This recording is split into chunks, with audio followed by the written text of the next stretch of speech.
Hello বন্ধুরা, স্বাদকর চ্যানেলে আপনাদের সবাইকে স্বাগত জানাই। আজকে আমার আয়োজন হলো ফুলকপি আলু দিয়ে মাছের ঝোল। তাহলে আসুন কি করে আমি এই মাছের ঝোলটা তৈরি করেছি দেখে নিই। আজকের রান্নাটা আমি রিফাইন্ড অয়েলে করব। কড়াইয়ে বসিয়ে আমি এর মধ্যে 2 চা চামচ পরিমাণ তেল দিয়ে দিয়েছি হাফ চা চামচ পরিমাণ লবণ। এখন ফুলকপিগুলিকে আমি একে একে দিয়ে দেব তেলের মধ্যে। দিয়ে হাফ চা চামচ হলুদ, লবণ তো আগেই দেওয়া আছে, এখন এগুলিকে আমি মিশিয়ে নেব। এবার এর মধ্যে আমি আলু টুকরো টুকরো করে কাটা ছিল এইগুলি দিয়ে দিচ্ছি।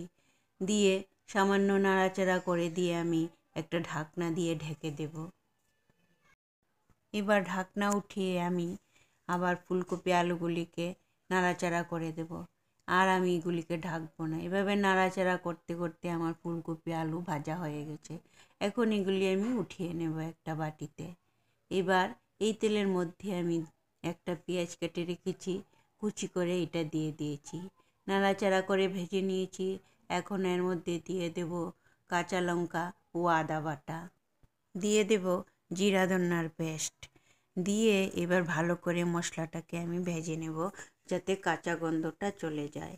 এখন নাড়াচাড়া করার পর ভাজা হয়ে গেছে। এখন টুকরো টুকরো করে কেটে রাখা একটা টমেটো দিয়ে দিলাম। দিয়ে এখন নাড়াচাড়া করে আমি একটা ঢাকনা দিয়ে ঢেকে দেব। খানিকক্ষণ রান্না হওয়ার পর আমি ঢাকনা তুলে নেব। নিয়ে নাড়াচাড়া করে এর মধ্যে আমি আলু আর ফুলকপিগুলি দিয়ে দেব। দিয়ে আবার মশলার সঙ্গে এগুলি সব একসঙ্গে মিক্সড করে নেব। এইবার আমি এর মধ্যে দিয়ে দেব ঝোল। আমি এখানে 1 গ্লাস পরিমাণের মতো ঝোল দিয়েছি। আপনারা যে যার পছন্দ মতো ঝোল দিয়ে দেবেন। এখন আমি এর মধ্যে আগে থেকে ভেজে রাখা মাছগুলি দিয়ে দেব। দিয়ে আবার নাড়াচাড়া করে আমি ঢাকনা দিয়ে একটা ঢেকে দেব। মিনিট 5 রান্না হওয়ার পর আমি ঢাকনা এখন খুলে নেব। খুলে এর মধ্যে আমি হাফ চা চামচ পরিমাণ চিনি দিয়ে দেব। এটা অপশনাল, যার যার পছন্দ মতো দেবেন। এবার আমি 5টা কাঁচা লঙ্কা দিয়ে দিলাম। দিয়ে নাড়াচাড়া করার পর আমি এর মধ্যে দিয়ে দেব 1 চা চামচ পরিমাণ সর্ষের তেল। এই সর্ষের তেলটা দেওয়াতে এই তরকারিটার মধ্যে একটা সেন্ট চলে আসে, যা খেতে অসাধারণ লাগে। এইভাবে করে নাড়াচাড়া করার পর আমার রান্না এখন কমপ্লিট। দেখুন কি সুন্দর কালার এসে গেছে।